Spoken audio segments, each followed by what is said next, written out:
ready. GMA Weather, serbisyong totoo ng GMA News. Napanatili ng Typhoon Hana ang lakas nito habang papalapit sa Batanes. Alamin natin ang mga detalye mula kay GMA resident meteorologist Nathaniel Cruz. Mang Tani. Yes, good evening Jessica.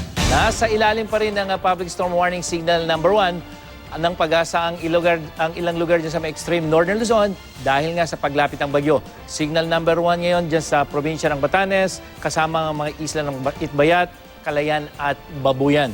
Sa mga nakatira roon, maging IAM ready po sa malakas na ulan na may pagbugso ng hangin.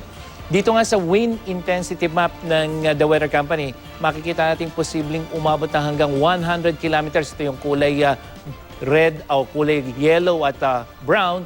Yan yung 100 kilometers per hour na hangin na mararamdaman dyan sa may dulong bahagi ng Hilagang Luzon. Maaari ring umabot na hanggang 4 na metro ang taas ng alon dyan naman sa karagatan na malapit sa mga lugar na nasa signal number 1. Katumbas po yan ng halos 2 palapag na gusali. Namataan ng Pag-asa ang mata ng bagyo 715 kilometers na lamang dyan sa may silangan ng Basco, Batanes at may lakas pa rin itong hangin na nasa 165 kilometers per hour malapit sa gitna at bugsong umaabot pa rin ng 200 kilometers per hour. Hindi naman nagbago ang galaw nito at inaasahang kikilos pa rin ito pakanluran, hilagang kanluran sa bilis na 20 kilometers per hour. At sa pinakabagong track ng Pag-asa, patuloy na kikilos patungo ng Taiwan ang bagyong Hana. Kahit hindi ito maglalandfall sa alinmang bahagi ng ating bansa, magiging masungit ang panahon dyan sa may extreme northern Luzon mula ngayong gabi hanggang bukas kung kailan lalapit yung mata o sentro nitong bagyo dyan sa may hilagang bahagi ng Luzon. Sa weekend, posibleng nasa labas na ng Philippine Area of Responsibility ang bagyo at sa Sabado ito inaasahang tatama dyan sa kalupaan ng Taiwan at pagkatapos ay dito sa may southeastern China. Base naman sa wind forecast map ng The Weather Company, hahatakin pa rin ng bagyo ang hanging habagat, nakikilos pahilaga patungo dito sa may Luzon at magpapaulan sa ibang bahagi ng Luzon. Simula yan bukas, lalo na sa may southern Luzon, yung Mindanao o Mimaropa area kung saan bubuhos hanggang malalakas na ulan sa maghapon. Sa Metro Manila, may tsansa ng ulan bukas pero mas mahinang ulan. At sa weekend, asahan na ang maulang panahon kahit na po nasa labas na ng piya ng bagyo hanggang araw ng Martisyan. Patuloy na umiiral ang habagat dyan sa malaking bahagi ng Visayas at Mindanao kaya posible pa rin doon ang hanggang sa malakas na ulan mula umaga hanggang sa gabi. Manatiling alerto po sa posibleng pagguho ng lupa o landslide at pagbaha.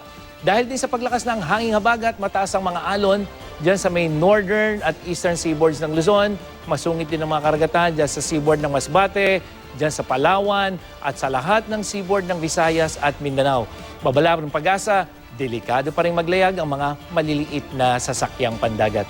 Jessica? Ulitin lang natin, Mang Tani, no? Yung pag-ulan na medyo mas mataas po ang chance na uulan ay mula Sabado, Linggo hanggang Lunes and Martes. Tama po?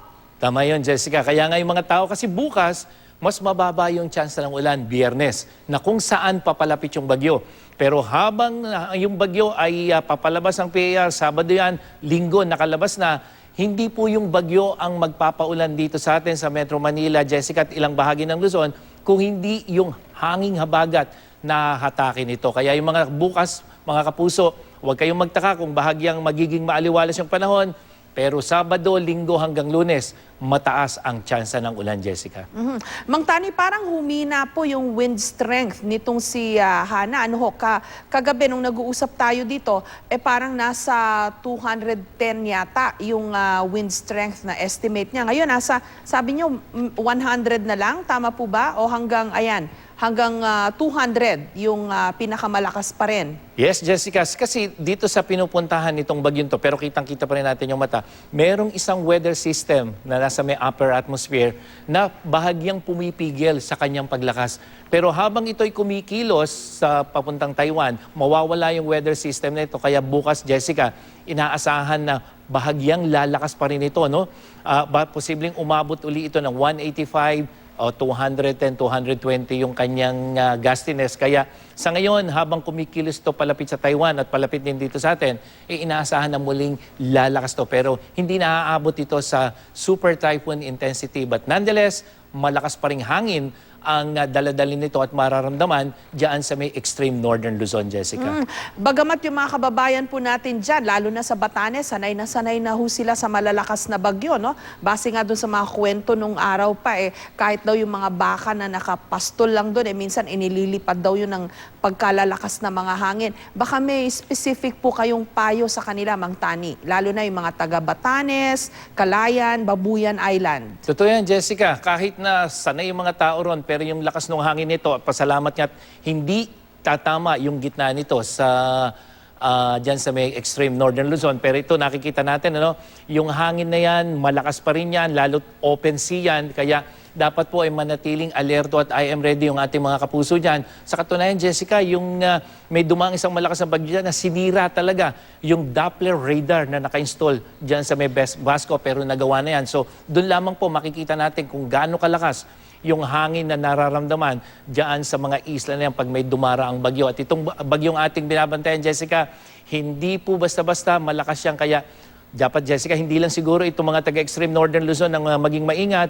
dahil pag itong bagyo ay nandito sa may pinakasilangan na ng Taiwan, lalakas yung ating hanging habagat. Kaya maging dito sa western seaboard ng Luzon, dapat din maging maingat dahil magiging maalon at maulan ang panahon at karagatan dyan sa mga lugar na yan, Jessica. Dahil nga po malakas yung hangin na taglay nito, Mang Tani, hindi ho kaya mag-cause ito ulit ng sana wag naman, nung daluyong o yung storm surge, katulad po nung nangyari sa Leyte.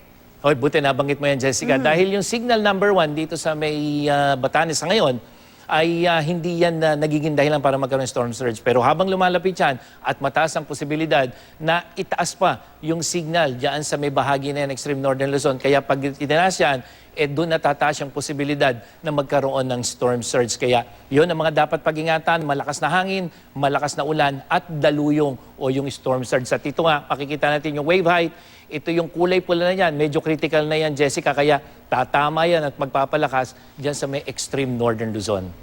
Maraming salamat, Mang Tani Nathaniel Cruz, GMA Resident Meteorologist. At yan ang latest mula sa GMA Weather. Ako po si Nathaniel Cruz. Magplano para sigurado. I am ready. Serbisyong totoo ng GMA News.